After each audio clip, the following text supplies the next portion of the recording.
5options show, where every week Marta and Anna abandon their 5 children, 2 partners, and 1 cat to make a show especially for you. An artist, a challenge, a bullshit, a wisdom, and a surprise. Tune in and feel the magic of 5. Hello everyone, this is Marta. And this is Anna. And this is You've Got 5 Options show. Yes, hello guys. I'm laughing because Marta was having very like a reflective face, like she's thinking about the wisdoms of the universe, and I was just wondering if she will manage to like chip in straight away into our radio program, and here we are. You did it. Yes, I was reflecting on that it's first time in 6 weeks that we have abandoned our 5 kids to partners and a cat. And a cat, yes. We don't forget the cat. Exactly, guys, we are back in a studio. So for all of you who have listened to our programs when we were recording from our bedrooms via Zoom, we have good news. This time we will provide better audio quality. And we will also have Dennis, which we missed dearly. Hello. Hello, Dennis. And just to reassure you, we are about 2 meters away from Dennis, so we shall not put him in danger. No. Exactly. Are we 2 meters from each other, Marta? We are a meter from each other. Yes. We can move away a little. I don't know if the virus in the end is jumping 1 meter or not. What was the case? I don't know. I've heard it. It's also, like it's like a ninja virus. It's in the bushes. Lately I have seen an article that it can also live on your feet. So you never know. So don't touch me with your feet, okay? I won't touch you with my nasty little dirty feet. Oh my God, why did I even say that? See, this is what lockdown is doing to people. So you didn't take the opportunity of going to the radio to take a shower? To take a monthly shower? Well, I would like not to comment on that, but I actually washed myself.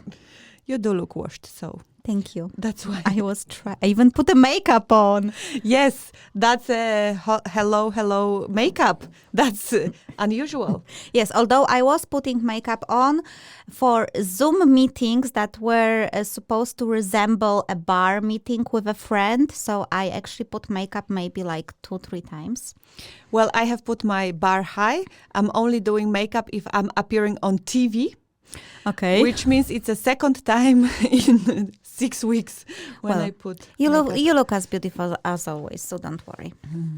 Yes. Well, it doesn't mean that the makeup doesn't help you. It enhances certain... I will stop now. That's all right. That's all right. I just want to ask, Dennis, are you wearing makeup? Always. Always, even in the lockdown? Yeah, sure. See? Maybe we should actually, look at Dennis carefully and take some examples from him, because he probably feels festive and normal every day. Yes, he's saying yes. He's nodding yes. Okay. But I think we will start. Marta, what are we going to do today? Are we going to discuss something that is not related to the coronavirus? Well, we don't think so. We don't think so. We don't think that anything else exists than anything that is related to corona. Tiger King. Not in my world. Not in your world. But that is on my Facebook feed, and maybe that says something about my friends or in general the situation. The 2 things I see is coronavirus, and I would say 85 to 90%, and then it's the Tiger King. Have you seen Tiger King on Netflix? No. Oh, you should see it. Everybody says that, and every time somebody says that, it makes me want to see it less. I know exactly how it works. That's why I haven't seen Game of Thrones first 3 years as it was running, because I was so fed up with people telling me you have to see Game of Thrones. So I was just like resisting as much as I could. But Tiger King is, I saw it before it was cool to see Tiger King. So when it came out, I was like, whoa, something about tigers. And I entered the world as bizarre as our current days. It's really interesting to watch. Yeah. Well, I am one of these people that have used the time during the quarantine not to watch. I'm probably very exceptional in that. I think many people have been using TV. If you are one of those people like me who have almost not seen anything, I have seen one movie Okay. in these times, and I have once a week watched Glee together with my kid when I'm arranging laundry. So that's once a week, sit down for a few hours to arrange laundry while watching something. I don't know what scares me more, the fact that you watched Glee or the fact that you are spending hours on arranging laundry. Yeah, it takes time when you have Yeah. 5 people living together. It takes time. Yeah, but my daughter also watches Glee, so I guess it's something cool. It's interesting. It's interesting. It's There are some interesting. evil characters Okay. in there as well.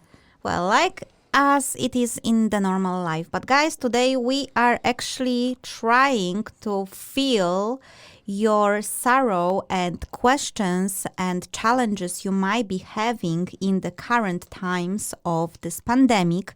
So today's program will be about 5 challenges that we believe the common folks like us have in times of coronavirus pandemic, crisis, lockdown, quarantine. I don't even know how to call it anymore. Situation. So we will be talking about 5 different things that we see that are causing some sort of challenges for people. And we will try to do our best with giving you a couple of information or maybe an advice. And if you are interested in any of those topics, because there will be 5, then just text us, send us a message, and maybe we will make a special show about exactly that. And you can text us exactly like Leah, who sent us a message, and we have not seen it until recently. After one of our shows, Marta, it was after the conspiracy theories about coronavirus. Remember that one? Mm-hmm. I think we have talked quite a lot about China in that episode, right? And we got a message from a listener. We unfortunately don't have an email, so we cannot inform her that yes, we have read it, and now we will read it online here. Online. Well, actually, if you are listening to us online, then it's online. And if not, then it's FM. Okay. So the message goes, and guys, I'm curious, what will you think about it?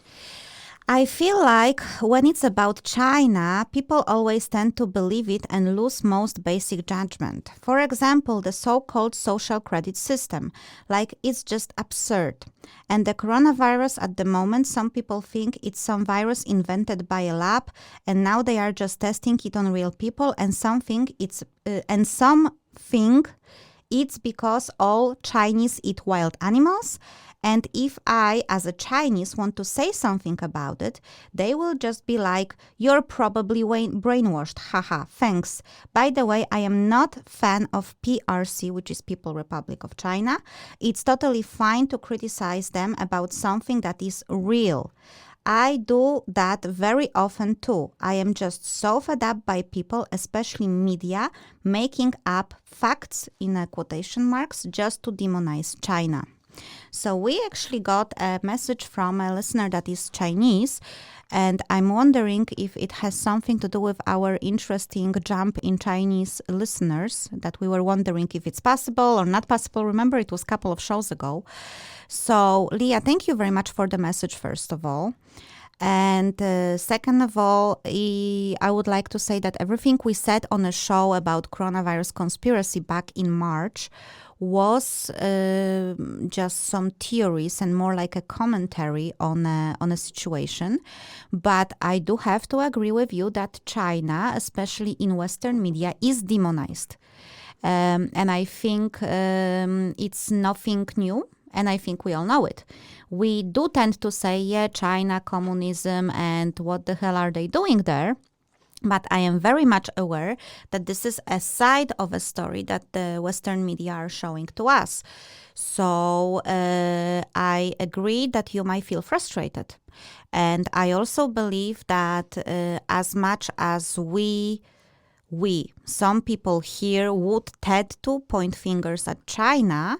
In the same time, China is pointing fingers at US, for instance. And that's not a conspiracy theory. It's an actual fact that there are Chinese officials, which are quite high up, like foreign minister, who are saying that it's US who brought the coronavirus to China.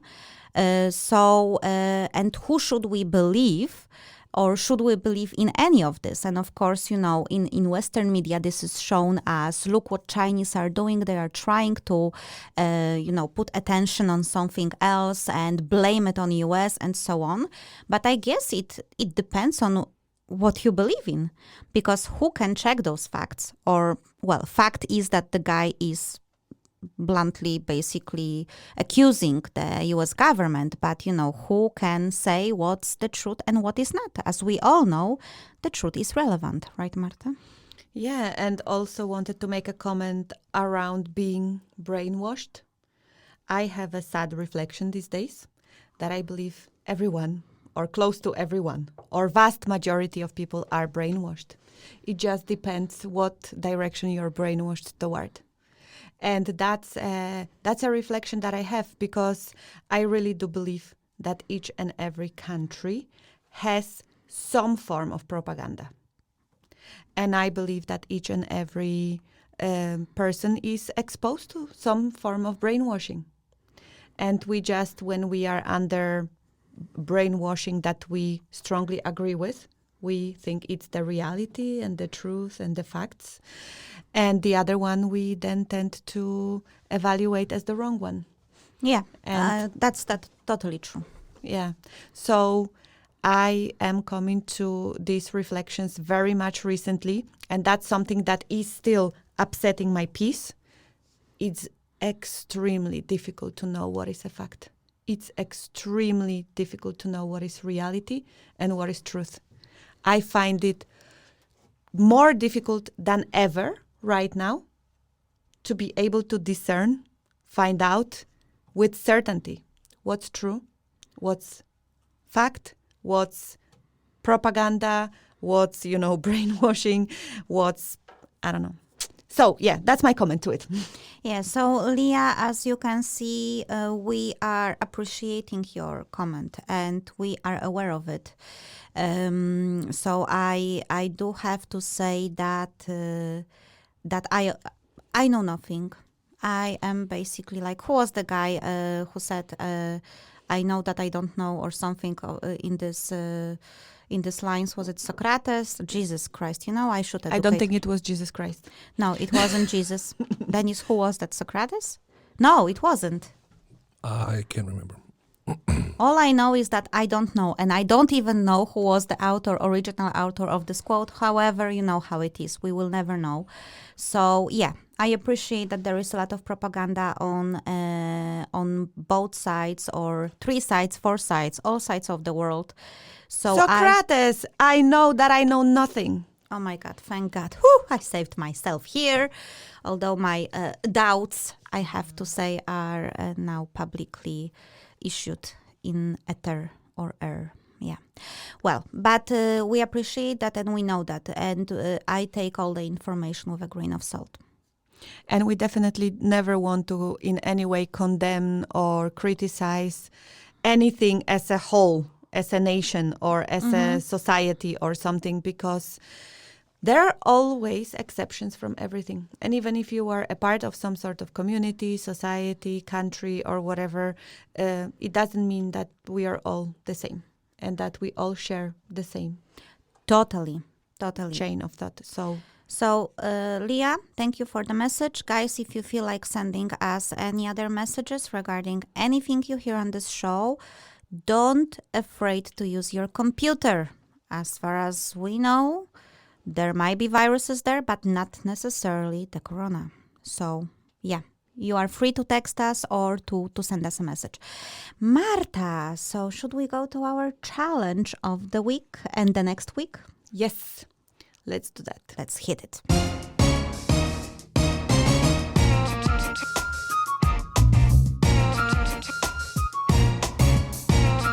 A very challenging challenge.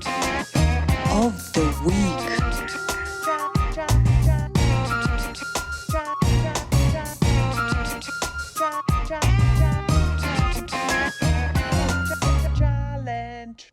So as I mentioned, we will be discussing today 5 different challenges. Marta, should we first present them to people so they know if they should drop this episode or like wait for another one or just stop listening? I think we should mention the 5 of them, and also to mention that we will not do all 5 in one chapter. It's planned already. Yes, we will use 2 episodes to discuss those 5 challenges, and definitely we should mention them. Okay, so the first challenge that we have noticed many people, especially or only those who have children, have is, should I send my child to school or not? And that is a very Denmark-specific challenge, because if you have looked at the news, Denmark is slowly opening up, and one of the stages to the open up is to open kindergartens and first 5 classes of the primary school. So there is a lot of parents who are hesitant and are wondering if they should send the child to the school or not. But this will be a challenge that many people will have in the future. In a Exactly. month, 2, 3, 4, whenever that is, that the country is opening, that challenge will be very valid for many people around the world. Absolutely. So let's just say that we are pioneers here. The second challenge is how to protest when you cannot assemble or gather, because there are also many agendas being pushed right now that have nothing to do with coronavirus, but because we are locked in our houses. I think recently I read 3 billion people are currently locked in their houses. You cannot assemble, you cannot gather, so you cannot organize a protest. Another question that is apparently quite heated up, but very important to ask, to vaccinate or not to vaccinate, because we know that the main strategy of World Health Organization is to wait for the vaccine, so then we can go back to normal. The fourth challenge we will discuss is how to save your business in the new normal, because we know that many entrepreneurs, especially the solo entrepreneurs, are struggling now with their businesses. And the fifth one is how to go off the grid. So basically, if it will come to the worst, visions of some of the people who are claiming that this might be the attempt to take all of our liberties, how to get out of a system where you have to comply to all the rules that you may not necessarily agree with. We will also mention something about that. How do you like the menu today, Dennis? Exciting. Exciting? Yep. I'm not sure if Dennis is excited. He's having a very poker face, like a Gandalf poker face. So, Thinking. what is the challenge that interests you the most? The school and the vaccines. That is something that is quite dominating my Facebook feed. So maybe you are looking at my Facebook, or we share the same. I do that every morning. Every morning. Yeah. Fantastic. Or not. We don't know yet. Well, but let's start with the very first challenge. Should I send my child to school or not? And Marta, you are actually someone who is faced with this challenge personally, because I am a mother of 2 daughters. One is 14, almost 14 years old. The other one is 10 months. Today, by the way. Happy birthday, Gabriela. And this doesn't concern me, because one is too small, because she's not going to any kindergarten or DAO play yet. And the other one is on the lockdown still. You actually have children in that area, and probably you were looking at some of the reactions and facts and everything that is going on, because this decision by the government to open up kindergartens and school for the youngest ones after Easter is quite divisive. Okay, so the first thing that I want to say before I say my personal opinion is that I deeply and profoundly respect everyone's decision to whether send or keep their children at home. Mm-hmm. I really like the approach from the Danish government that has allowed for people to keep their children if they want to do that. Because the first signs were like, to school you have to send your children because otherwise you can be taken away. There are some support money going out to families with children here in Denmark. That was lifted and it is allowed to keep. Can you explain? Because I didn't know about this. Yeah, there was a statement from the Minister of Education that you can keep your child at home. Okay, Yeah. okay. Even if it's school, yes? Yes. Okay. So that's at least my understanding. That's a post I have seen in Danish, and You read Danish I read fluently. Danish. That's my understanding right now. So if my understanding is wrong, I do apologize. My understanding right now is that people are allowed to keep their children at home. So I wanted to say that I deeply respect everyone's decision, and I really appreciate the fact that we can do it here, that we can choose this for ourselves. There are several factors which are taken under consideration, and I have seen a lot of discussion online, and a lot of people were scared, and I can understand why this fear came out. Our children is something that is very dear to our hearts, and that's the last thing that we want to test and see how the virus is going on, is our children. This is the last. This is the last where we wish to see our children sick. So I do completely understand that concern. I personally did not struggle with that decision. That decision was very easy for me. I looked at it from a perspective of the risk mitigation. I looked at the numbers of how severe the disease is for children, and that disease is not more severe for children than flu. So if I were to think about whether I will send my children to school and kindergarten when there is season flu, I should keep them at home every time there is flu, because currently flu is more dangerous to children than than coronavirus. So that's one factor.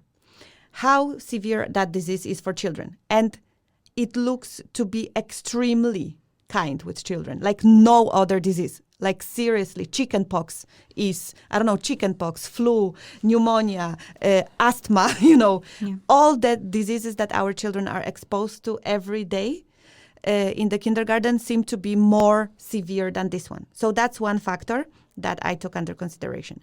Second factor is, of course, many people say, yes, it's kind for children, but the children will bring it back home. So the second factor you look at is how big of a risk group is your family. So if you are at home and you are a doctor, if you are someone who takes care of elderly, you might be wondering a lot, okay, fine, maybe my children will not get sick, but they can bring the disease back home, and then I can further spread it in my work. So that's a big concern for many people. And I can understand that. If you're afraid of the disease, if you are having a job that involves taking care of vulnerable people, definitely yes. So I looked at that other factor for myself. We don't live 3-4 generations in my home. It's just 2 generations. It's my children and me and my husband. None of us work in an environment where we have a high risk of meeting with anyone that is vulnerable. We are currently still both mainly at home, even though my husband's company is open. There are big restrictions how you can go to work, but he's not going to work because he doesn't need to. There are some people who have a higher need. So basically, if our children bring the disease back home, it's us.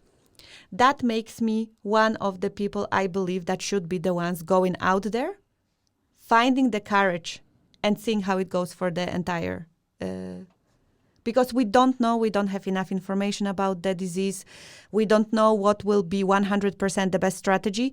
So I do believe that we are the ones who are in a very good position to actually work through our fears, find the courage, and be the ones to go out to be the first ones and check how that will impact.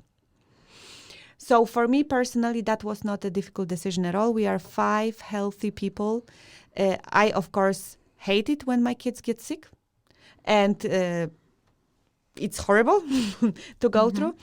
But I do not feel that coronavirus is any bigger risk to be taken right now than the risk of a regular seasonal flu. I believe that your decision is very well thought out, and you actually took a quite pragmatic approach as well towards it, and I think it's a good decision. Of course, it's your decision, but I would take exactly the same decision if I'm to be honest. However, I am very much aware that there is a lot of parents out there who are worried and scared. And I know that there is, I don't know how to call it. I guess this is something like a petition that parents can sign. I have received that petition already from a couple of my Facebook friends. The petition, well, I would say the translation, Google Translate translation is, "My child is not experimental rabbit, COVID-19. And what Google Translate tells me is that we are collecting signatures to show our dissatisfaction with the partial reopening of Denmark. Our kids are not guinea pigs. Help us collect signatures so we can keep our kids at home. We have chosen to do this on the basis of Prime Minister Mette F. A press meeting on 6th of April. While the coronavirus is particularly affecting older people, children and teens are largely prevented from getting sick. It shows a report that, according to World Health Organization, recently published, which means that children can easily carry the infection but not get sick. We need to react now." So I think today I checked and it was 17,813 signatures under this petition. And there is also a Facebook group that is called also "My Child Will Not Be the Experimental Rabbit for COVID-19. That group has more than 40,000 members on Facebook. I was invited to that group several times already, and parents are discussing their concerns. They are basically showing their opinion, also sharing their stories. There are parents who are deciding to keep their children home, and they are explaining why, and people can comment and exchange opinions. I think it's good that there is a forum like this where people can exchange opinions, because it's quite difficult to exchange opinions when you are locked down. So I think it's good that there is actually an outlet when you can voice your fears. But I have to say that I'm not sure if there is any like a resolution there, because there are also people there who are not afraid to send their children out, and they are, let's say, arguing with the ones who want to keep their children home. I am also not clear what is the purpose of the petition, because it looks like the petition purpose is to revoke the decision of Prime Minister, so keep the lockdown.